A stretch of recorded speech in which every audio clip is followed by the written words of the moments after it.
சிவ வழிபாடு எல்லாத்தினாலையும் செய்யக்கூடியது அல்ல. எதற்கும் துணிந்தவர்கள், எது வந்தாலும் பார்த்துக்கலாம் அப்படிங்கிறவங்க. ஏன்னா சிவ வழிபாடு செஞ்சா கஷ்டம் வருது அப்படி இப்படின்னு ஒரு மாயை பிம்பம் உண்டாகி விட்டதல்லவா. அதனால அது வந்தாலும் சரி பார்த்து கொள்ளலாம் என்ற மன எண்ணம் உடையவர்கள், மனோதிடம் உடையவர்கள் தான் சிவபக்திக்குள்ளே இறங்குகிறார்கள். அதனுள் இருக்கின்ற ஆழமான அன்பை ருசிக்கிறார்கள்.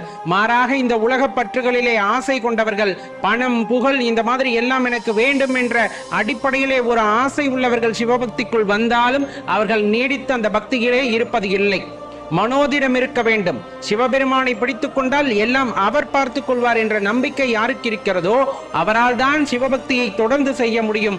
அவரால் தான் அந்த பிறப்பறுக்கக்கூடிய சூட்சமத்தையும் உணர்ந்து கொள்ள முடியும். இறைவனிடம் வரங்கள் கேட்டேன், ஸ்வரங்களை அவனே கொடுத்தான். மனிதரில் இதை யாரும் அறிவாரோ? நான் பாடும் பாடல் எல்லாம் நான் பட்ட பாடே அன்றோ?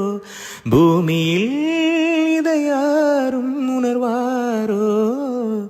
மனதிலே மாளிகை வாசம் கிடைத்ததோ மனதில் நேசம், எதற்கும் நான் கலங்கியதில்லை இங்கே.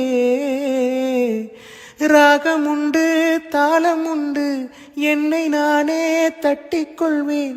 என் நெஞ்சில் உண்மை உண்டு, வேறென்ன வேண்டும்? இறைவனிடம் வரங்கள் கேட்டேன், ஸ்வரங்களை அவனே கொடுத்தான். மனிதரில் இதை யாரும் அறிவாரோ? நான் பாடும் பாடல் எல்லாம் நான் பட்ட பாடே அன்றோ? பூமியில் இதை யாரும் உணர்வாரோ? மனதிலே